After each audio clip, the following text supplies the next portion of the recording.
most of these seller agent questions are absolutely terrible, and I would not have you ask any of these. Okay, some of these are okay. But let's take a look at them together, and then let's make some great ones together, because I have a feeling this right here was made by really terrible AI, maybe version 1 of AI, because look at the first question. Like, this is made by the National Association of Realtors. And the first question is, are you a realtor? Really? Do I really want to ask that at the very beginning? Like, is that really that important to me? No, the answer is no. That's not the first question you want to ask, right? The first question should be, and you know what? I'm going to show you the first question you should ask. But first, let's go through these. Number 2, what type of services can you provide for me? Getting better, getting closer. Number 3, are you familiar with the market where I'm selling my home? Okay, that's getting a little bit better, although I know amazing agents that can sell anywhere because they've got the skills. So not sure. What will be included in our listing contract? Okay, I think you're getting warmer. So far, not so strong. How did you arrive at the suggested list price for my home? Okay, getting warmer. I like that one. Number 6, how will you market my home? Okay, now finally we're getting to where we want to get to. In fact, I would probably lead with something along these lines, right? Number 7, how do I attract potential buyers? There it is. How am I going to sell my home? That should be number 1, and it's not even phrased right, because we're going to go over the right ones so you can see what questions you should ask. In fact, I'll probably give them to you because I don't think you want these. But let's take a look at some bad questions, or at least badly phrased questions. Number 8, what do I need to do to get my house ready?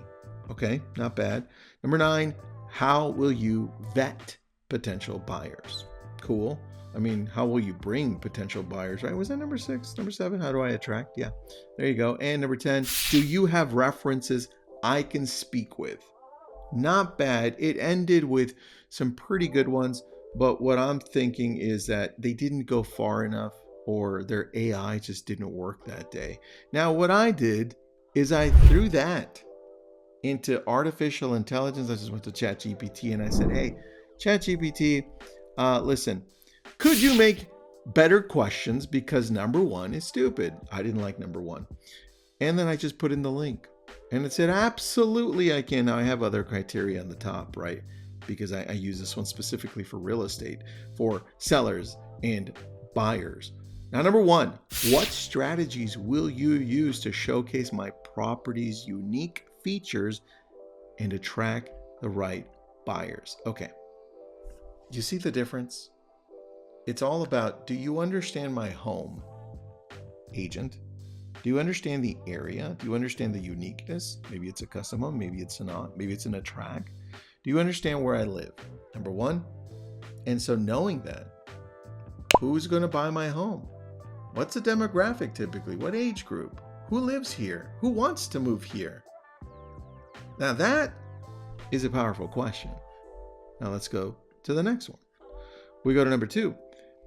How do you determine the optimal listing price for homes in this market? Why is that a better question than the other terrible question? Well, this is really referring to the current market, because all markets are different. In fact, we go through so many different markets in a year. Depending on where you're at, it could be a lot. And depending on the economy in that specific area. So in your specific area, you've got to ask, based on what we're seeing in our market right now, what are some things that you're going to be doing differently, Mr. Agent, right? Better questions. Number 3, can you share examples of how you've handled challenges in the previous sales? And I love this one because now you're treating it like an interview for the job. And in essence, that's what any great agent should be doing. They should be interviewing to get this job to sell your home. And there are some really great agents that can prove their point right here.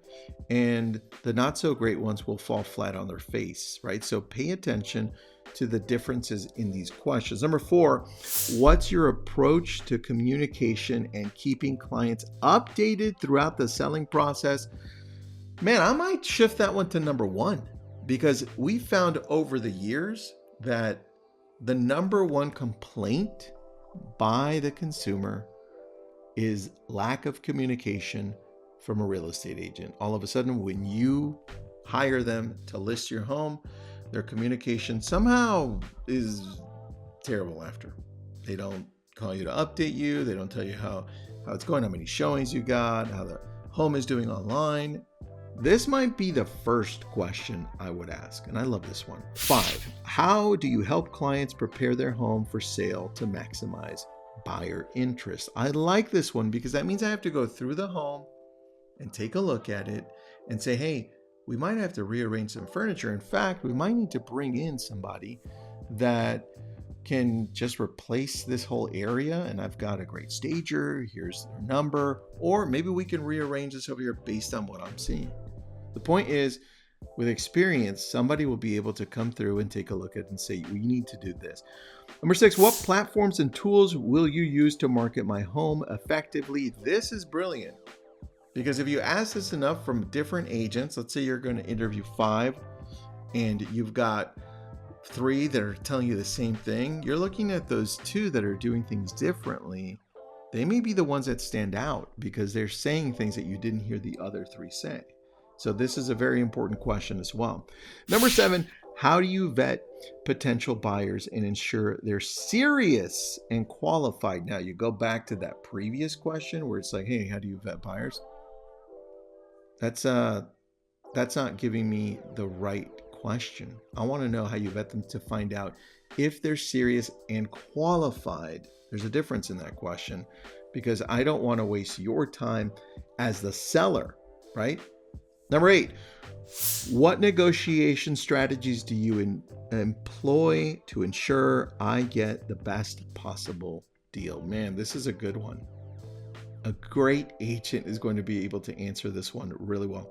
Number 9, what are the key trends in our local markets that I should know about as a seller? See, instead of saying, hey, what experience do you have? No. Let's go to this one. What are some trends? If they answer these well, it means they're paying attention to what's happening. And you need an agent that's aware of what's happening locally. That's a really good question.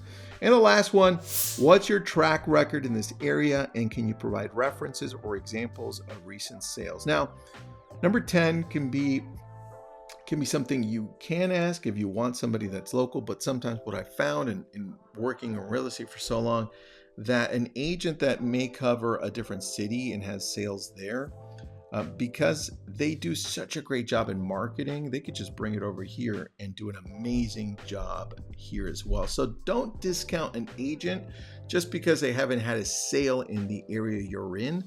Look for their marketing skills and their tenacity and experience and their negotiation skills. That's what you're looking for.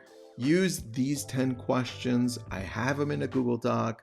They're in the description. Do not use the other ones we saw. And if you have questions, reach out to me. I'm happy to talk to you or not talk to you.